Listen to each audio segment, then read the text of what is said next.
Everybody, welcome in. We're going to be doing an unboxing here. And silver is going crazy.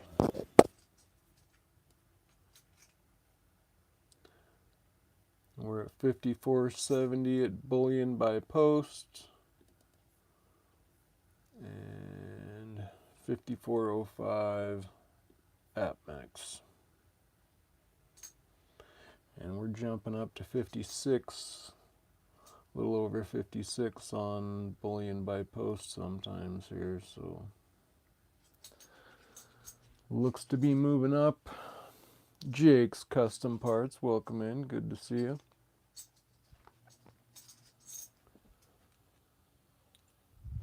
So yeah, silver is doing quite well. And I'm going to be going live this coming Saturday in my next spinning bin, where I will be offering up a few of those silver rounds, silver coins, maybe some gold, maybe a little platinum. But in the meantime, we have a box to get into.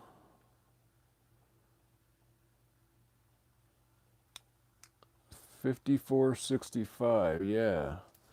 $54.65, $54.70. It's moving. 56 occasionally here. I guess I was saying 34 in my live, meaning 54 the other day. But it's hard to keep up with silver.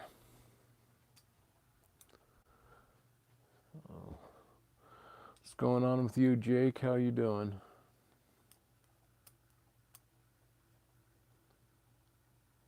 Gonna see if anybody else was gonna come popping in here before I open up the box. How's your Thanksgiving?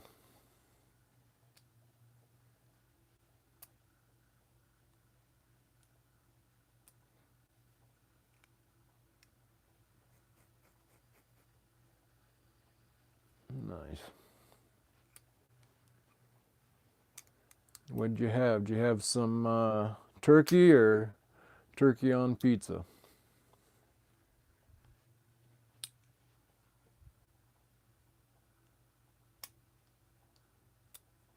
All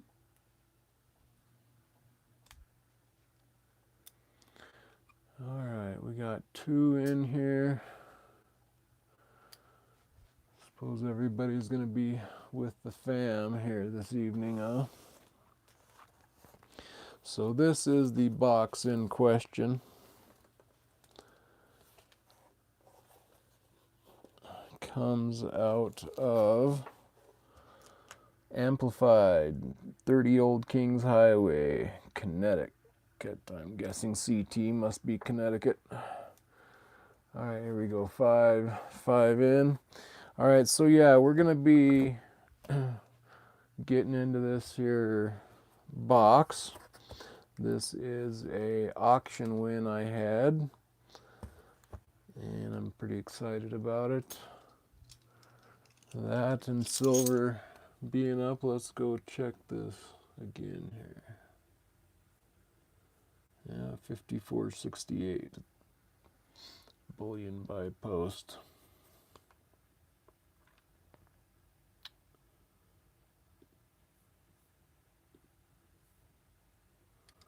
$54.02 on that max. All right, let's get going here. Okay, so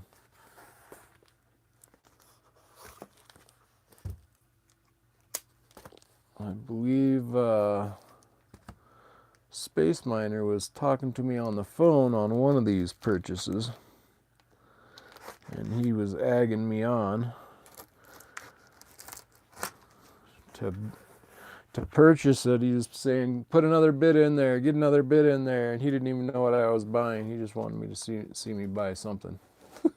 He wanted to see me spend my money. But no, it was fun. I'm glad I did. It's just kind of pricey for these particular records, though. Think Differently 3000. Greetings from Australia. Welcome in. Good to have you. From the Ballerine Peninsula, Victoria, Australia. Wow, cool. 3:57 on Friday. That's awesome. It is almost 10 o'clock here in Colorado.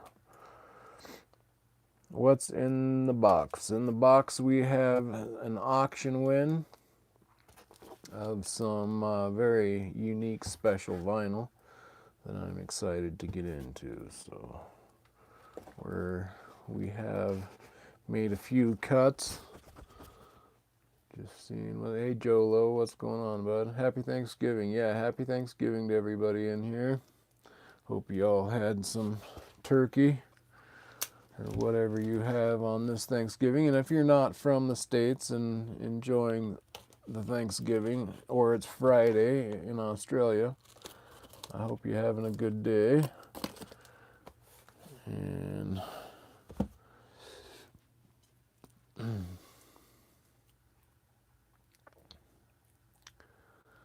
Joseph said he had KFC. Jake's had said maybe pizza.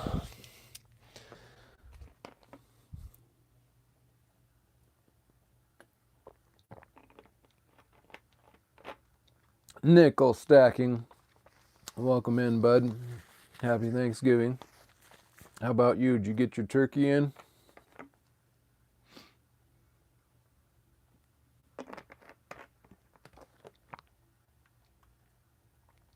Let's see if I can work this camera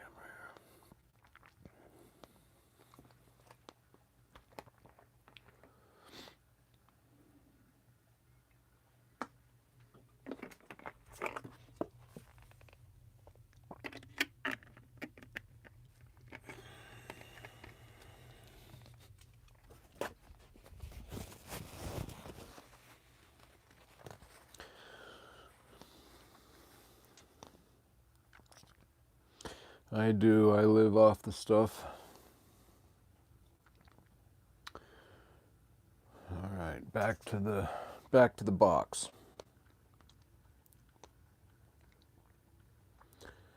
Handle with care. Boy, that's something that's interesting, is the packaging of vinyl and vinyl shipping as compared with shipping of coins. It's quite scary sometimes how you'll get vinyl records shipped to you. Some ship very well with care, and some you're shocked. It's like they just throw a stamp on the record sleeve and throw it in the mail. And so this is kind of a high-priced auction type of a deal. So let's hope that we had some decent packaging here. Let's see. Got it taped in there anyway. That looks good. Yeah, thank you.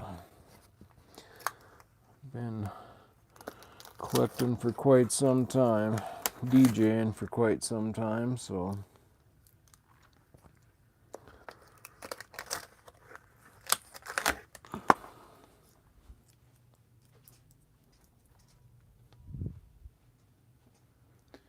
I just stuck with the vinyl.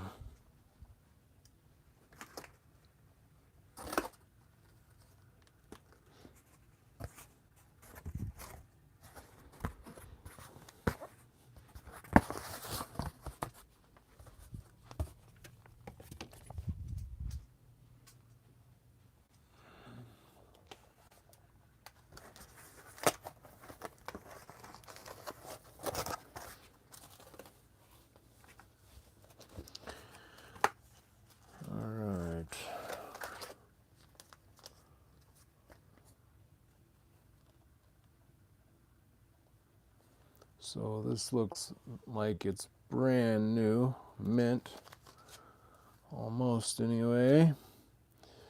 Record signed by Sasha, and the sleeve, very nice. So these are also, should be getting some type of holographic sticker that I'm interested to see. Shipped separately, sleeve from, okay, there's our holographic sticker.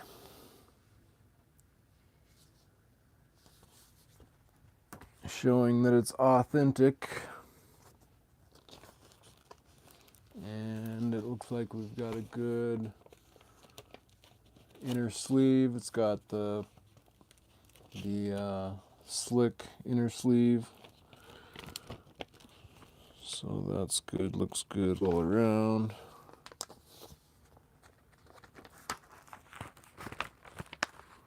Wow, that is like,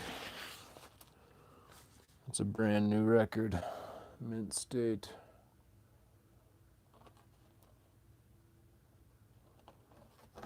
But these are out of Sasha's own personal collection. And a couple of them I'm getting into here were used in the making of some very renowned CDs. Global Underground is the record label.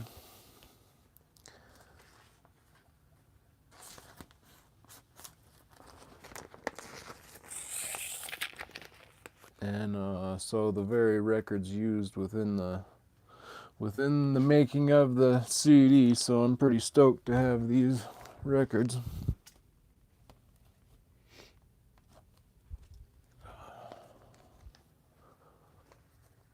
But this one just came out of his collection.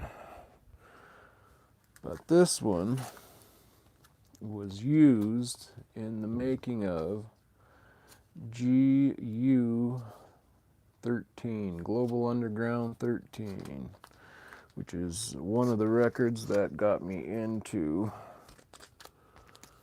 DJing. Well, some of his earlier stuff especially, but that was a very good CD for the time. Still is a good CD.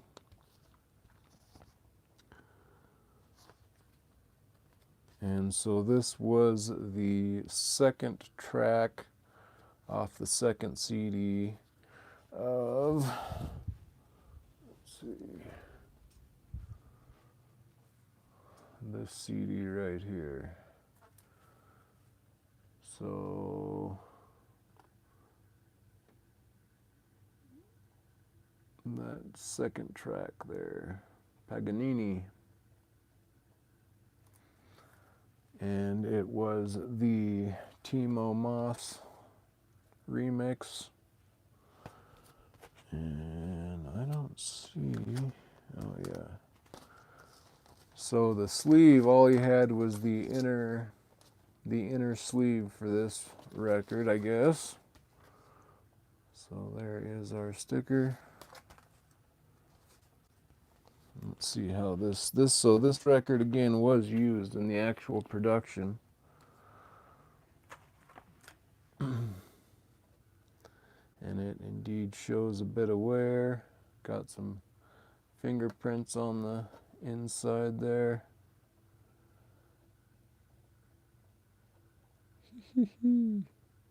That's awesome.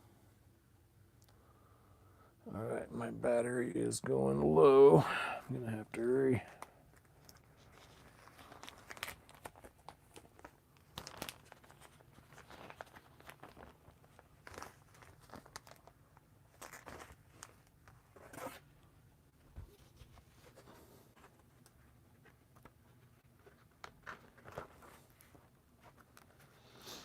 But I'm glad they used the good inserts. I usually have to replace those, but these were good to go.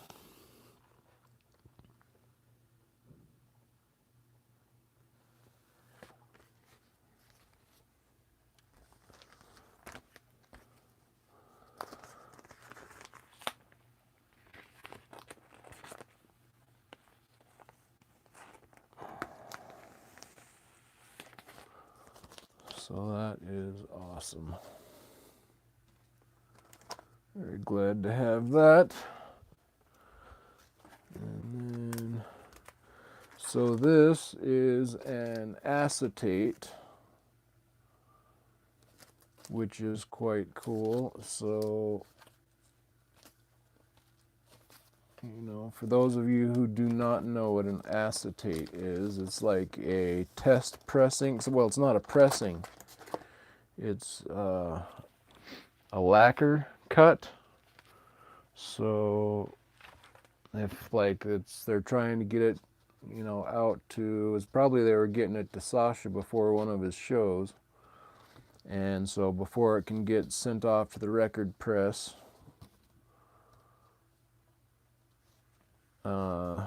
and make it back in time for a show, they will send it into a lacquer record cutter, and they will cut with a lathe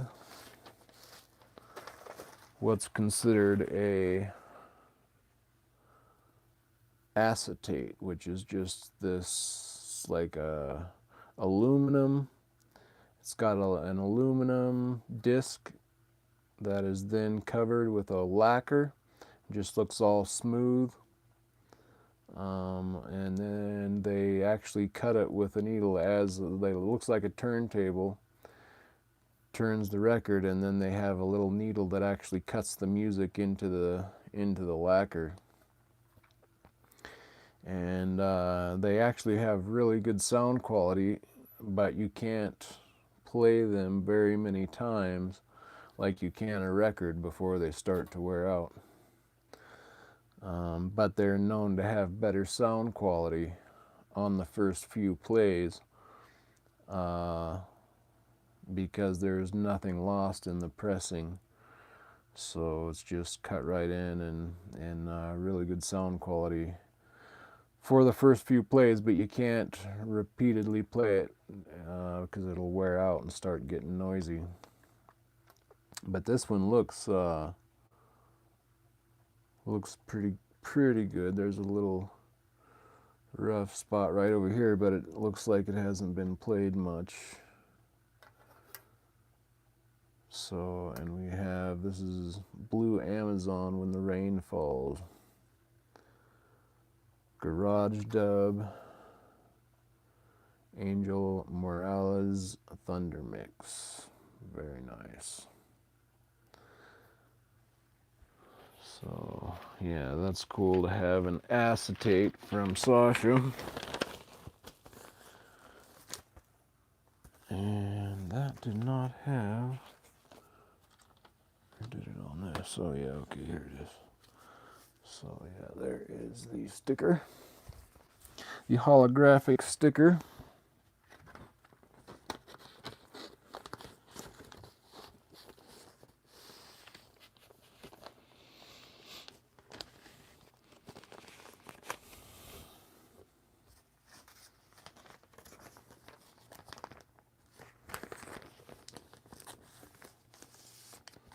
Cool. That's heavy. Much heavier than a record. I'm going to get rid of this.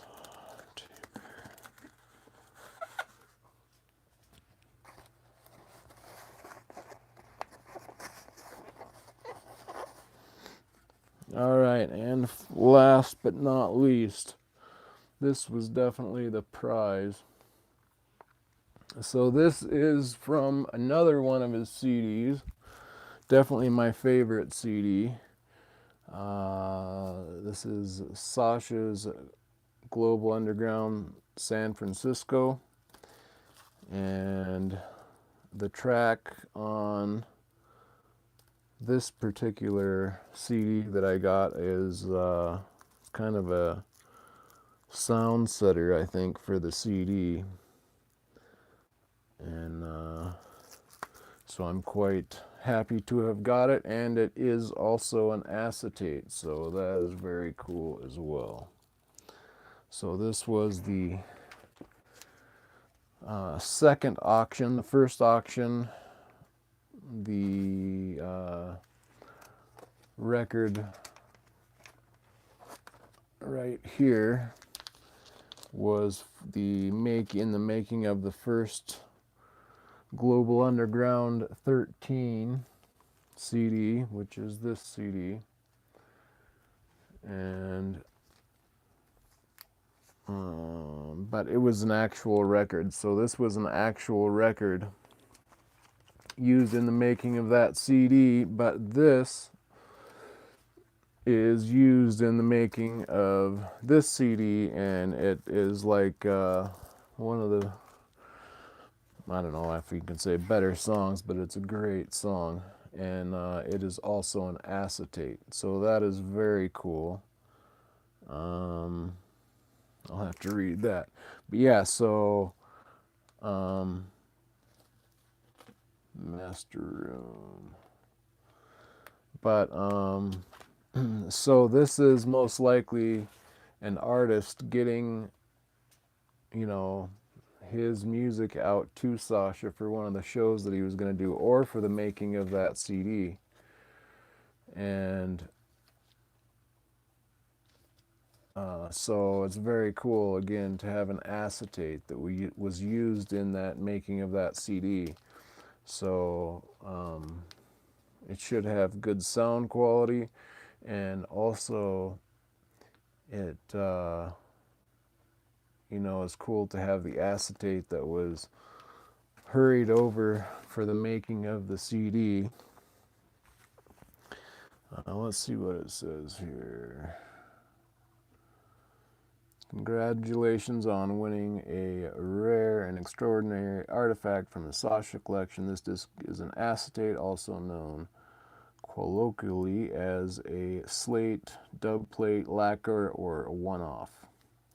Unlike conventional vinyl, acetates differ tremendously in composition, purpose, and longevity, and should be handled with specific care.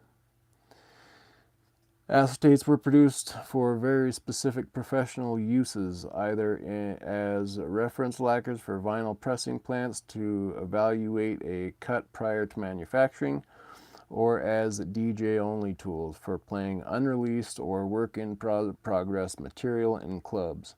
Before modern playback formats existed, before USBs, before CDJs, and even before CDR burning technology was widely accessible to consumers, acetates were the only way for vinyl DJs to debut brand new tracks on the dance floor. Most of these discs were cut directly from digital audio tape DAT sources, which served as the studio master format for much of the late 1990s electronic music era.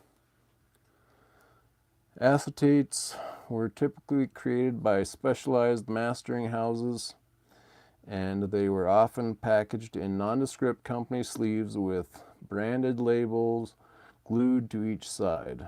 Track titles were frequently handwritten, though some discs include printed information or exact cutting dates. Among progressive house, trance, and UK DJ culture especially, it is common to encounter acetates from London-based facilities such as 777 Productions. So there was several 777 production acetates sold in that auction. I wanted to get one but didn't, but I did get the Master Room, which is this one. Masterpiece, mastering, and taped tape. There was also some taped tapes in the auction. Though many other mastering houses, both in the UK and the United States and elsewhere, produced similar one-off discs. Words from Sasha. Towards the end of my vinyl days, half of my music was acetate. It's the equivalent now of getting sent a track by a producer friend of yours on a Friday evening on a Dropbox link, putting it in your stick and being able to play it out that night.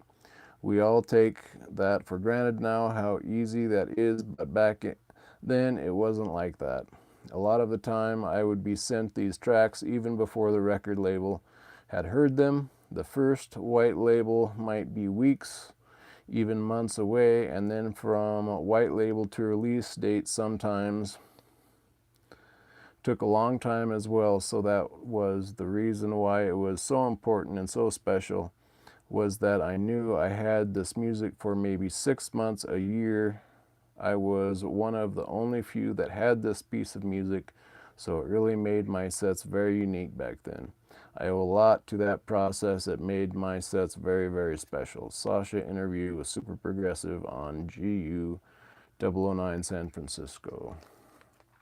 So yeah, that's that CD. I listen to that CD quite often, and so I have, let me see, let me pull this down.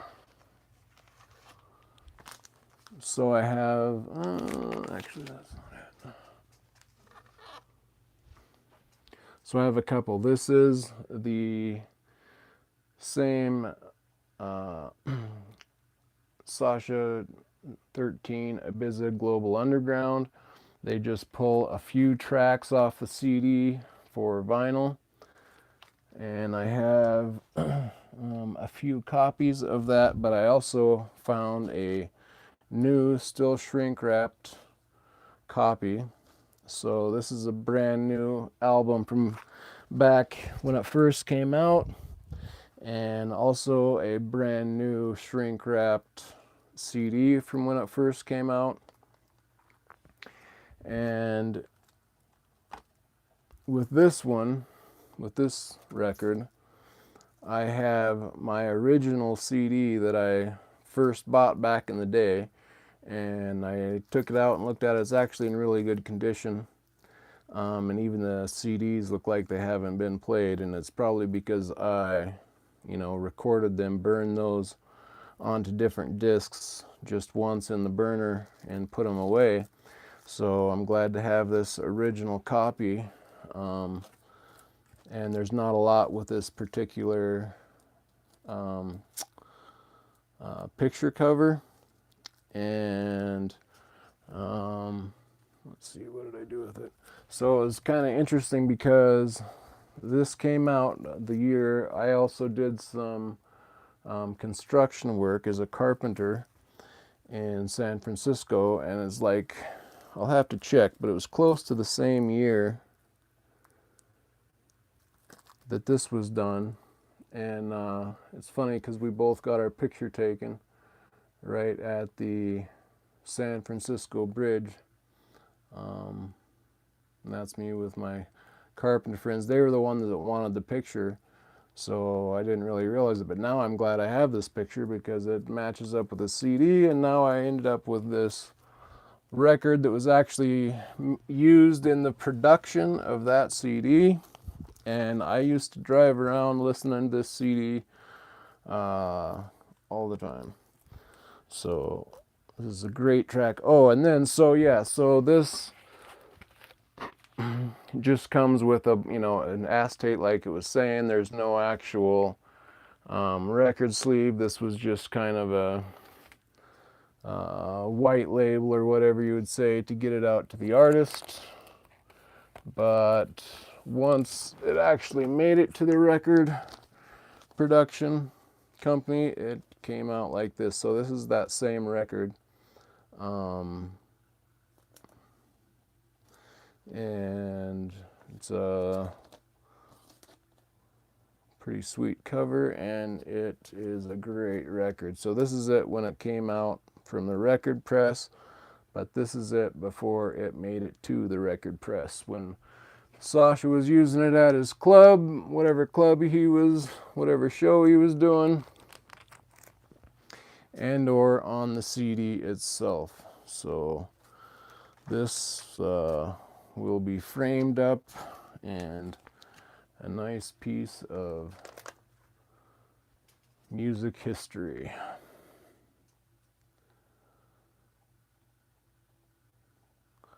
Oh yeah, I've been to Cali a few times. So, all right, well, that was the quick unboxing. So we will be back here. Let's check the silver price here before I get out of here.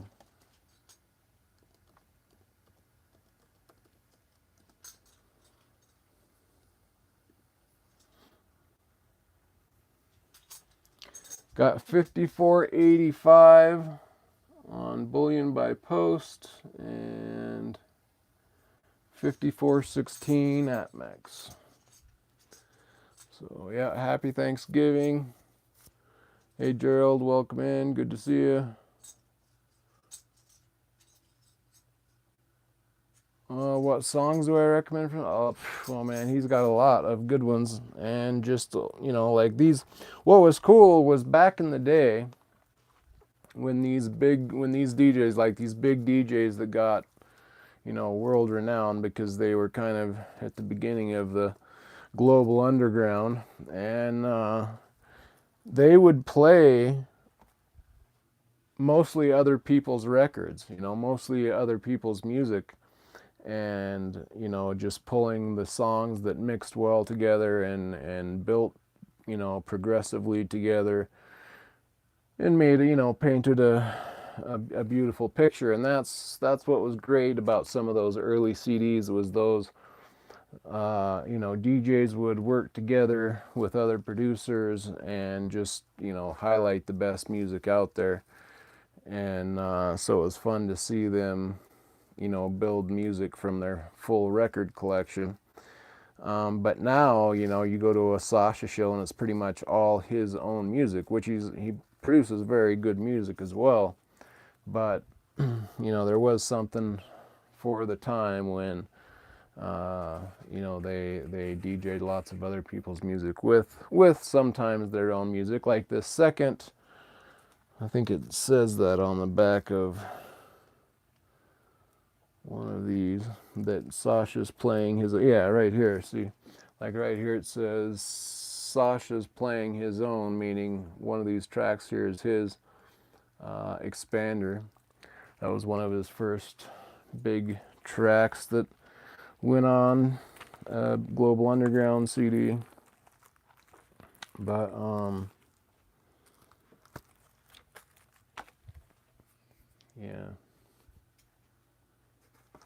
yeah, he's electronic.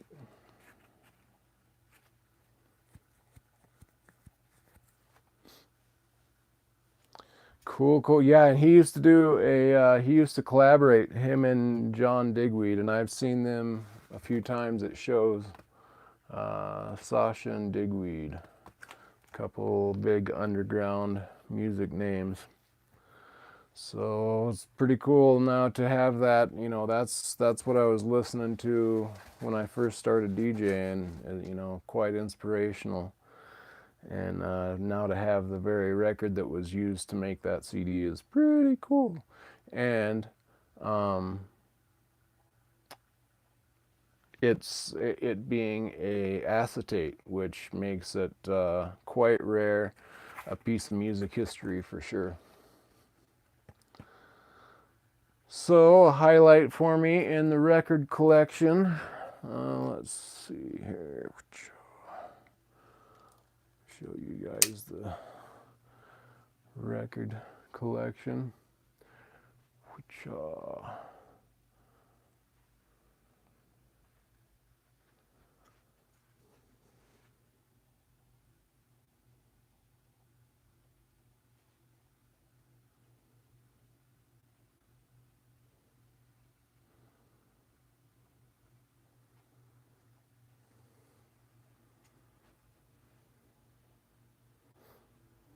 And we got, these are all doubles, like they go all the way back to the back. These are all doubles. There's more down here in these bins.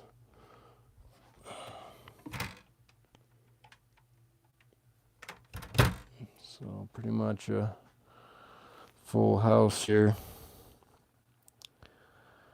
LC to vinyl is nickel to ivory. That's cool. You'll have to show me your ivory collection sometime. I got a bunch of even King James on vinyl, King James Bible on vinyl. I like to collect that. There's a few different versions of it, and I think I have most of them. In fact, I have some that I've never seen up for sale again since I got them. So.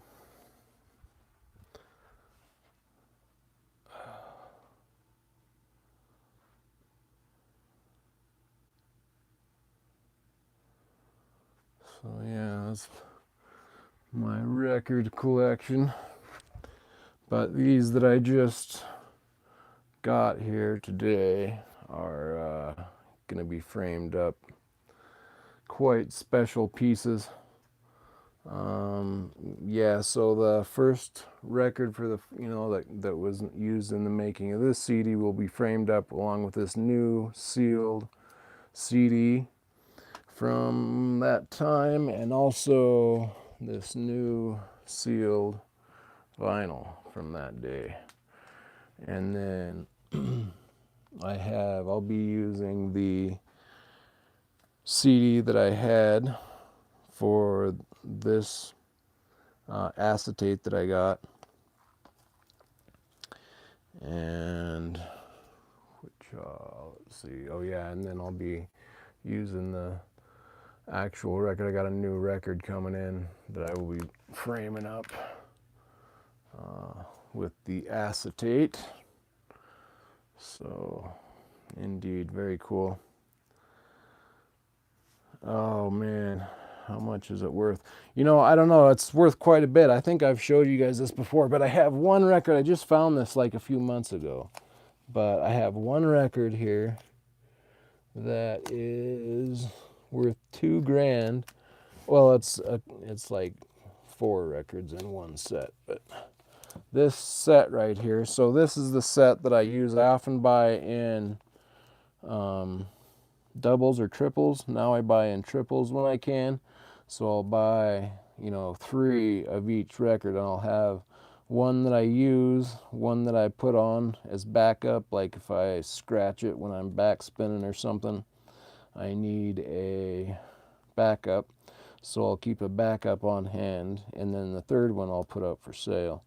But I seen this for sale at a ridiculous price, and I was like, do I have that record? And I went and I looked, and I had it, and I was like, okay, yeah, I've got that, that's cool.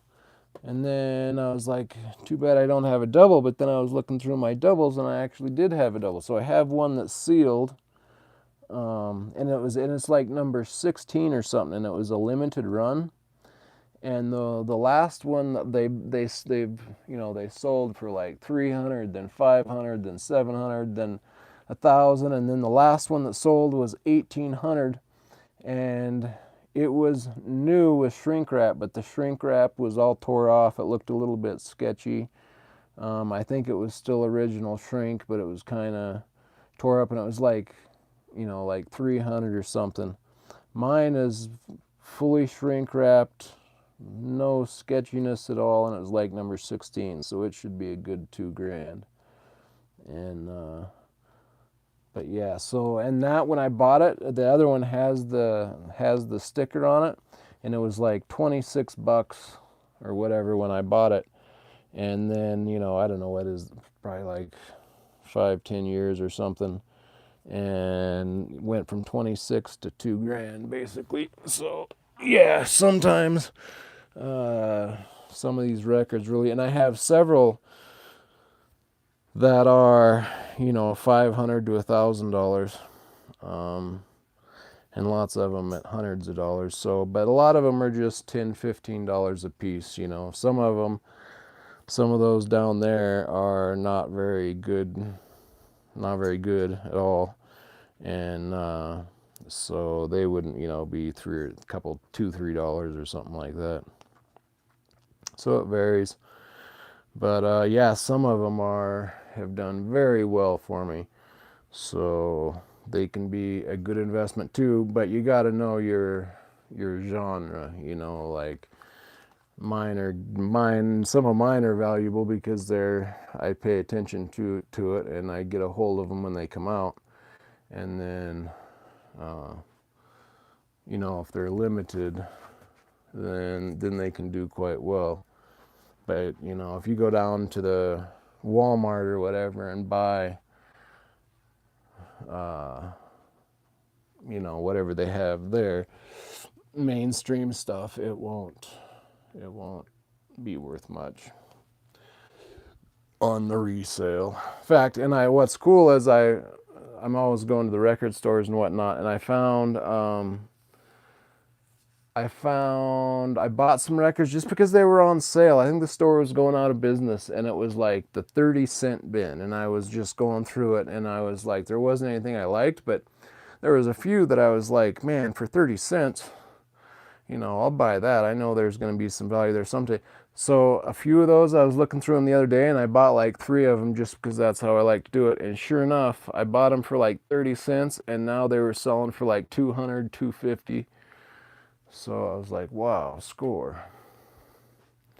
So, and now vinyl's kind of taken off again. There was a time where it was hard to get, but it's really coming back now. So, but all right, guys, that's the exciting new unboxing. And these lacquers are heavy. It's got a aluminum core, I think, an aluminum core with a lacquer coating that they just cut right into. So, but there is actually a lot of connection. Oh, hey Stuart, welcome in. You know, the similarities between vinyl and coins. You know, like you don't want to, you know, touch the face of a coin, and same way with a vinyl record. You don't want to touch, you know, with your fingers the grooves of the record, because it will, over time, dust will collect and it will stick to that, you know, whatever oils are on your fingers, and then you'll, you know, the dirt sticks there, and it gets hard, and then you'll hear it on the playback. So it's the same as coins. You touch a you know, a acid etched coin, or a, you know, a proof coin on the face with your finger, and it's over. Kind of the same for vinyl.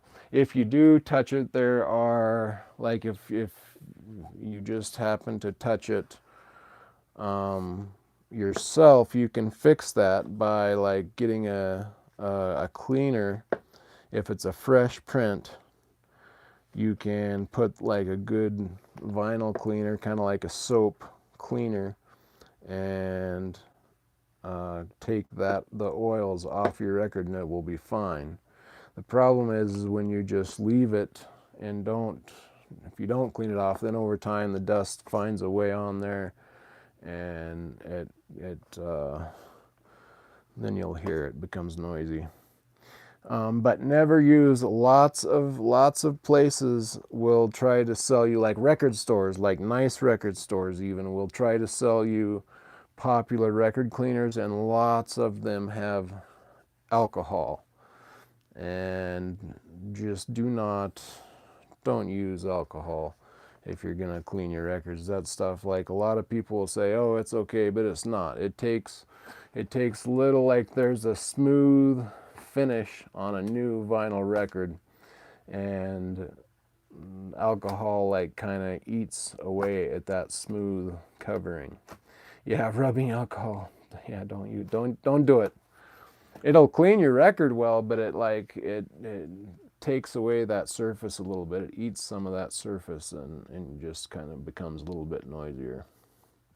So, but stuff that I like really, really well is this L'Art du Son. Oh, thread, come on. L'Art du Son. That's a good liquid, and you mix like just a thimble full of that with a bottle full of water, and it will clean your records very well. Okay, what are you saying there, Nicole? Okay.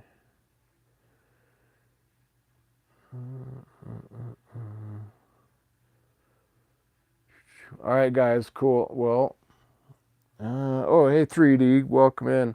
Say, I need to get with you, 3D. I need to talk with you. I haven't responded. I think you sent me an email that I never got back to you on or something, but if I don't call you, give me a call here sometime.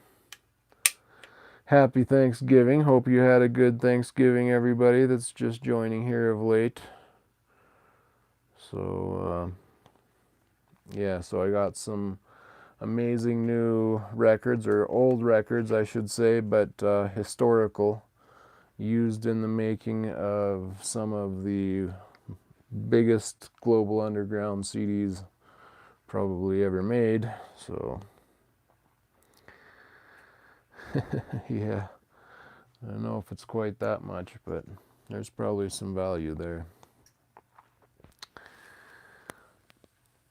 Oh, cool, 3D. All right, guys. Well, I will be back soon for sure, Saturday, with a spin and bin, and yeah, probably some more stuff coming soon as well. So we will catch you all on the next one. Later, y'all.